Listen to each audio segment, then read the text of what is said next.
So my name is Helene Clabecq, and I'm a content producer and personal brand strategist. My brand is called Lives Disrupted, and I'm all about disruption. So today we're going to talk about what it takes to disrupt. And I'm going to share with you what I've learned from 300 interviews I've done over the last couple of years of both strangers and celebrities. And I've learned six main facts on what it takes basically to disrupt. So I want to start with my story. Basically, over the last 3 years, I've started to collect stories of people that I met randomly. I have this thing where strangers tell me their secrets for some reason, like out of the blue. It happens almost on a daily basis. And what I love is to extract what's unique about their story, you know? What I want is to find what's interesting about their life story and what their drive comes from. So basically, what I want to know is what makes people a disruptor, because we all are one way or another, and what has been an aspect in their life that has created disruption. Like what drives them to be different from others, to make a difference, to be like passionate about something. Why do they want to make an impact? So that's really like what I'm very, very interested in. So when I first started to collect stories, I was having basically not interviews yet, but many conversations, you know, out of the blue, on the street, at the bakery, at the bus station, you know, at parties.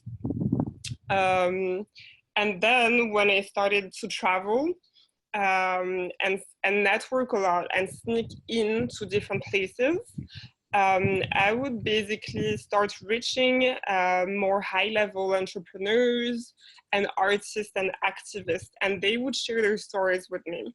So sometimes I would talk to, on the same day, I could talk to a homeless person, or I could talk to, you know, a billionaire. I could talk to a member of the FBI, I could talk to a DJ, and they would all share, you know, their life lessons with me. So yeah, it's been super interesting.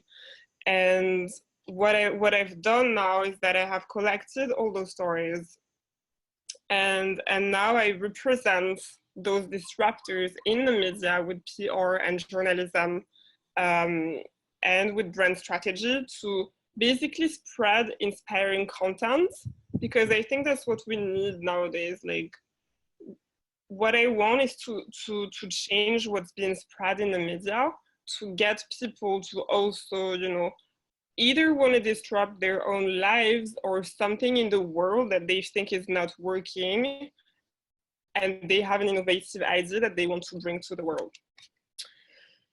So why am I so interested in disruption? Because it's a topic that's not, you know, common among us, you know, taking part in this conference. We all are interested in that. But outside, it's not very, very common, especially where I come from, a small city in France. So the reason I'm doing this is because I myself lost who I was. I had everything perfect on paper. You know, that's like the typical TED Talk story where you had everything on paper, your life was so perfect, you ticked all the boxes, but that's not it. So it happened to me, and I felt empty inside, and I felt stuck, and I didn't understand why I wasn't happy.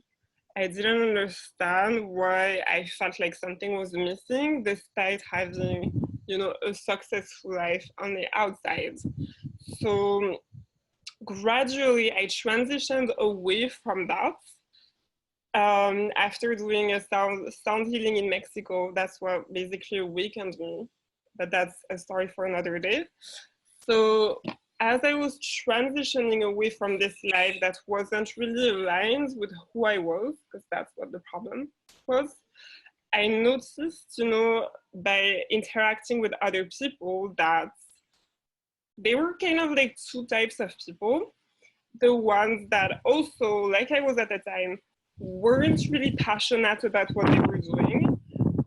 They had no sparkles in their eyes, and they just like were waiting, you know, putting their life on pause basically from Monday to Friday. And then the other group of people who really, you know, were excited about what they were doing, you know, passionate and really kind of like in the flow, you know, really living in alignment. So I started noticing that.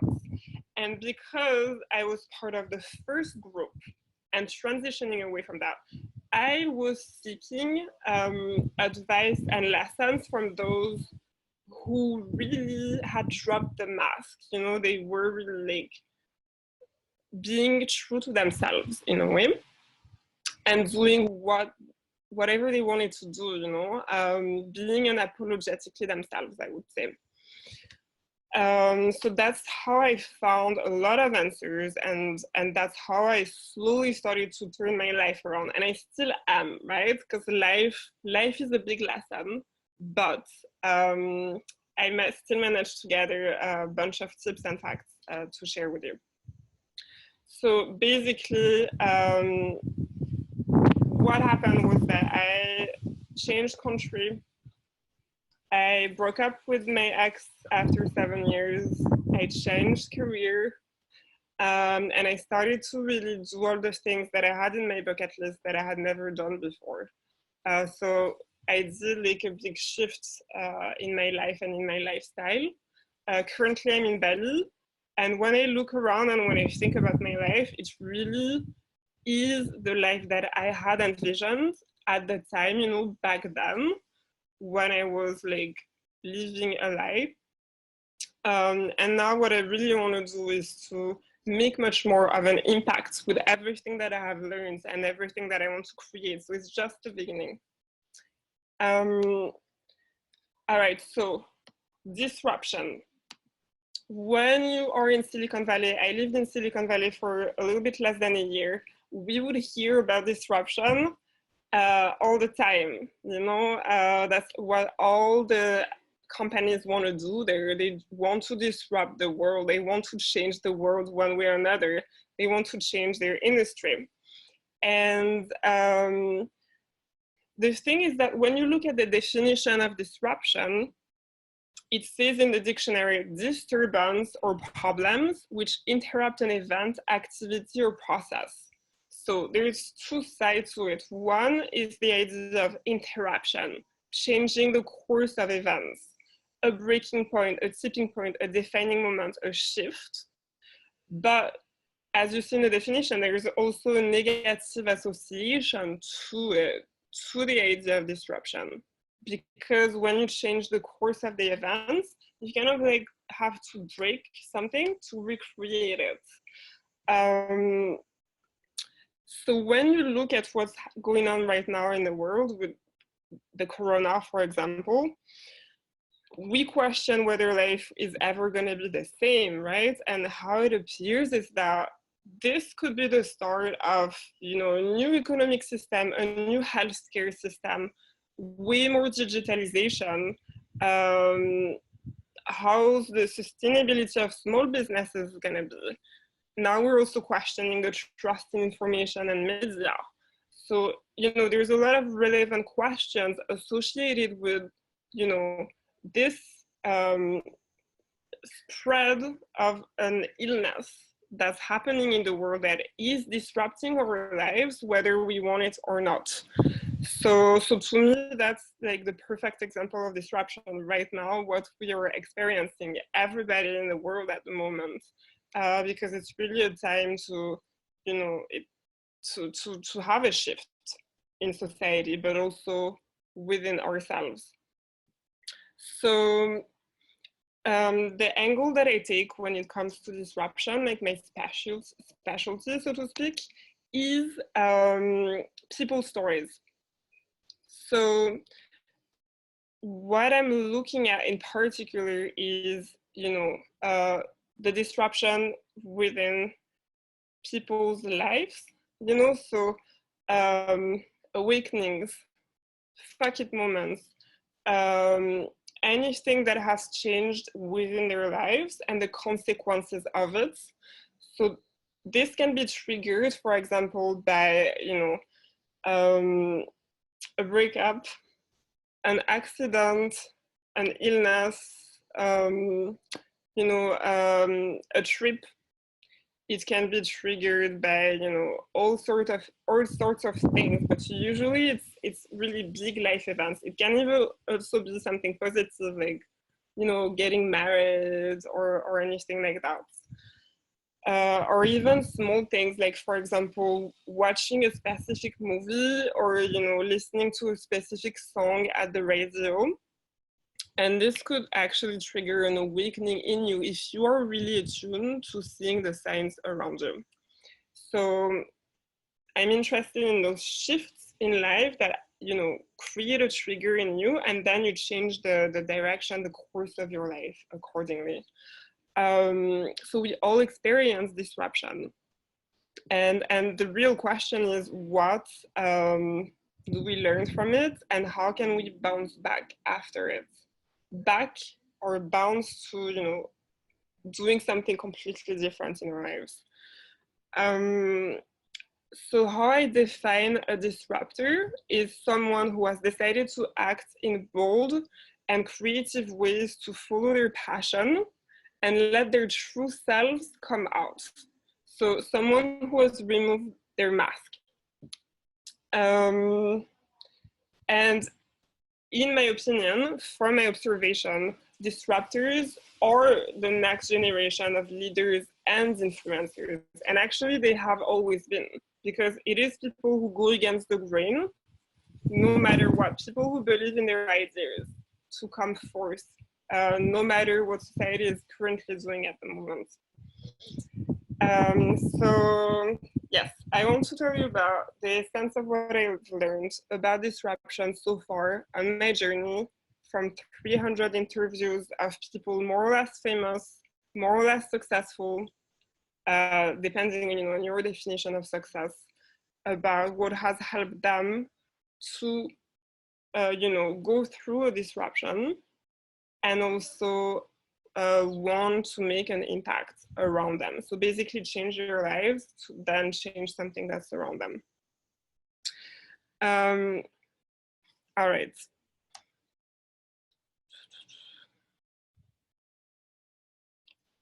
Okay, so the first thing is that, so what I've noticed is that your life will get disrupted before you disrupt the world.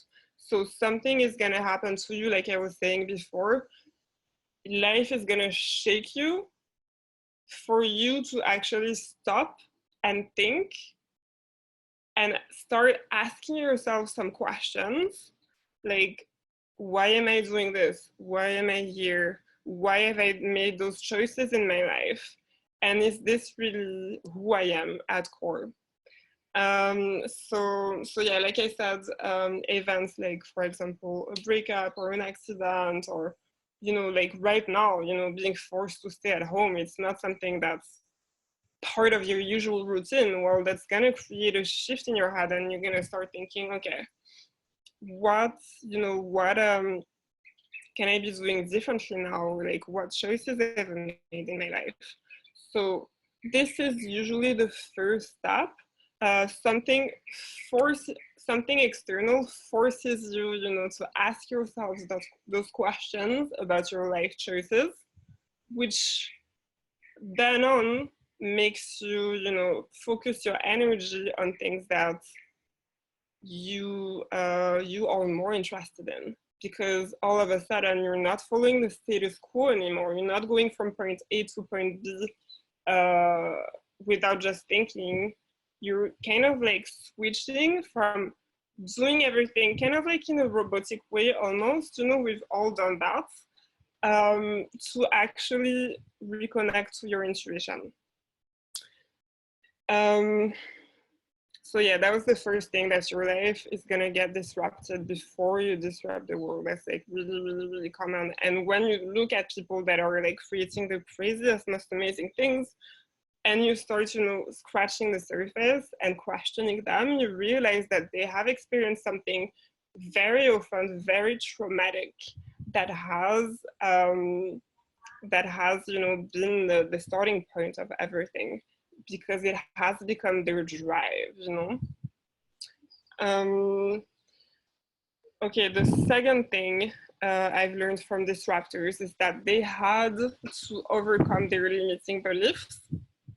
So again, it's something that we all experience. No matter how big our dreams are, you know, we can have limiting beliefs that block us from having those dreams come to life.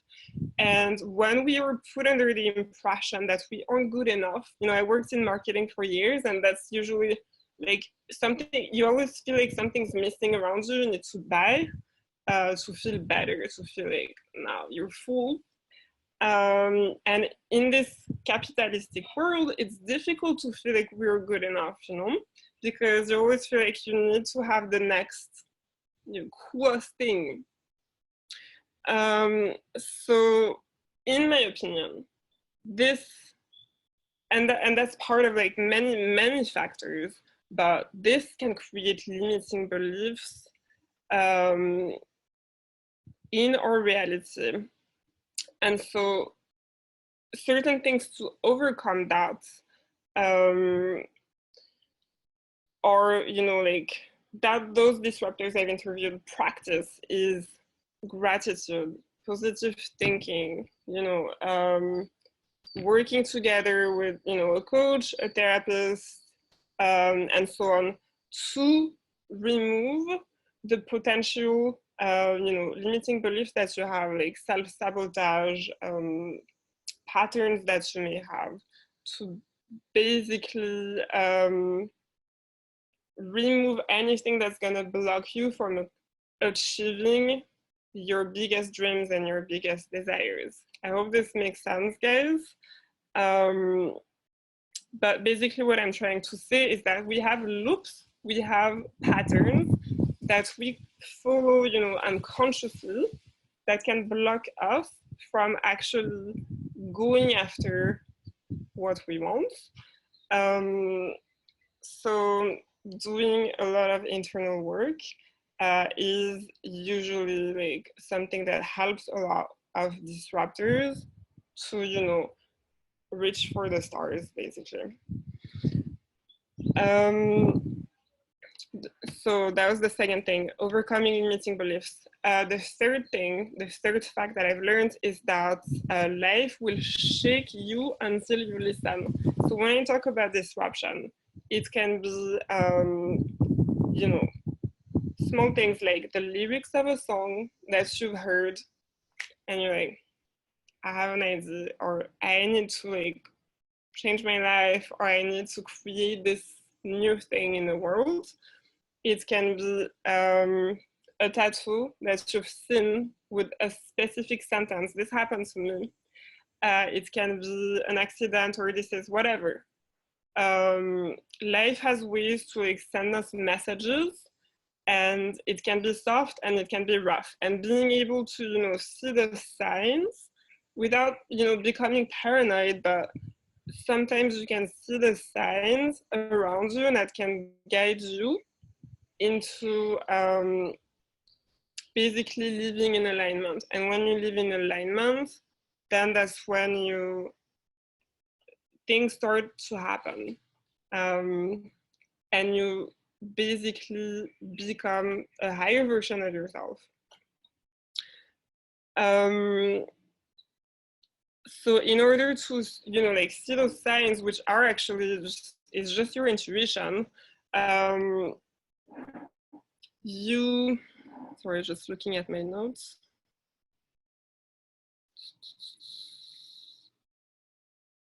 Yeah, so basically the more you reconnect to your intuition, the less you stay, you know, in this, in a societal, cultural, or political conditioning that is taking you in directions that maybe you you don't feel, you know, excited, you don't feel the drive to have. Okay, the fourth thing is that disruptors all had some sort of fuck it moment. A fuck it moment is when you basically decide to take a new direction and step outside of your comfort zone. So when you observe what's going on inside of you and outside of you with your intuition, that's the first step. But if you really want to change your life, and if you really want to change your industry or anything around you, you have to take a jump. And the only way to do this is to try something new, something different, something scary.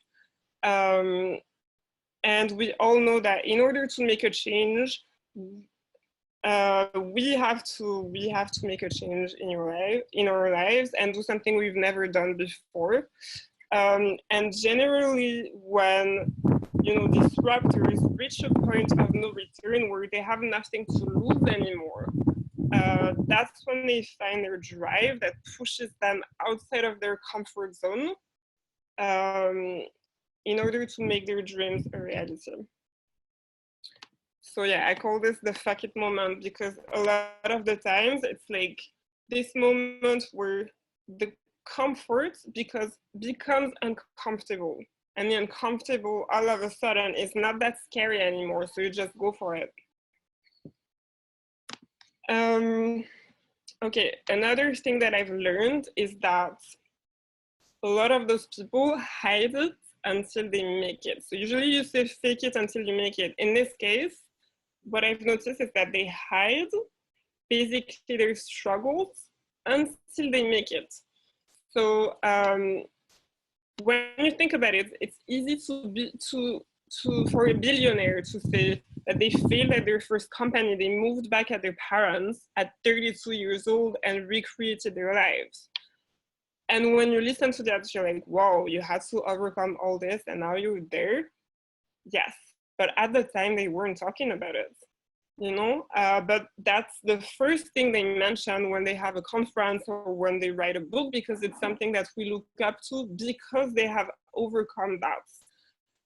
It's easy for a world traveler to say that they were homeless before they chose to embark on a journey. It's easy for a social media influencer to say that they were bullied at school, and that's why they made their first video alone in their room, and that's how, you know, they made a buzz and became famous online.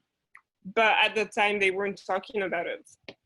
So it's something to keep in mind, you know, when you're going through a transition in your life, to remember that this happened to a lot of those now successful people.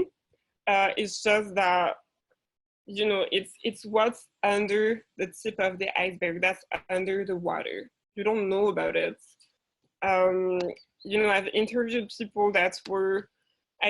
DJ who was eating, you know, like half of a sandwich a day because he couldn't afford, you know, to live almost, because he wanted to become an artist so bad. And then he made it finally, but he had to do that.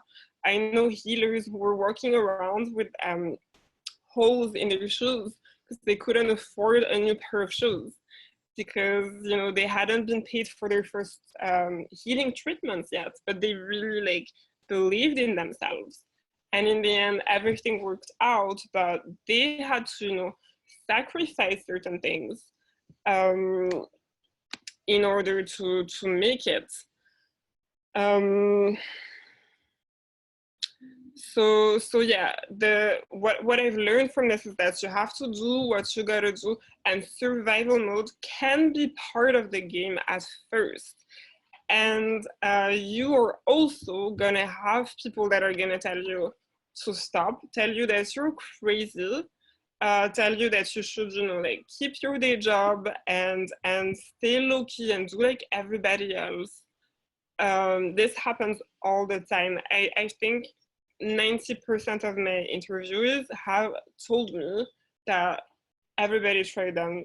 Their friends, you know, their parents or their boss or whatever told them, forget about it, just like do like everyone else, you know, stay, you know, within society, like just like everyone, because of fear.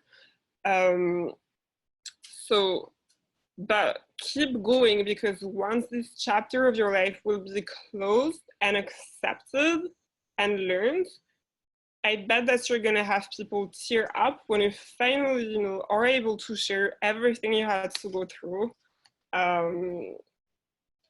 to overcome, you know, those parts of your life. And one more thing, I see I only have 2 more minutes. The last fact that I've learned from disruptors is that you have to follow the rules before you break them. So if you show up and you just want to like scratch everything and change everything in the world, you know, that's not really how it works. Like first you kind of have to introduce the system, enter the system, see how everything works, you know, follow the rules so you're not gonna be like red flag basically. And once you understand everything and once you're actually part of it, then from the inside you can start changing things. So that's another thing that I've learned from them. And you know, to conclude on all this, I can see how the world is changing at the moment, and we need more than ever to find our gifts, to find our purpose, to believe in ourselves in order to recreate, you know, a society that's gonna be based on love and on innovation and on technology that's actually supporting society. So my challenge to you as you're part of this unconference is to ask yourself if you're ready to be a disruptor. And if you haven't, what's holding you back? And guys, you know, this was my first digital conference. I hope that was interesting. I hope you learned a couple things. And if you want to reach out to me, I'm gonna write my email address and website in the chat. It's called lifesdisrupted.com. My name is Helene Clabecq, and feel free to reach out if you have any more questions. I wish you an amazing day. Thank you so much.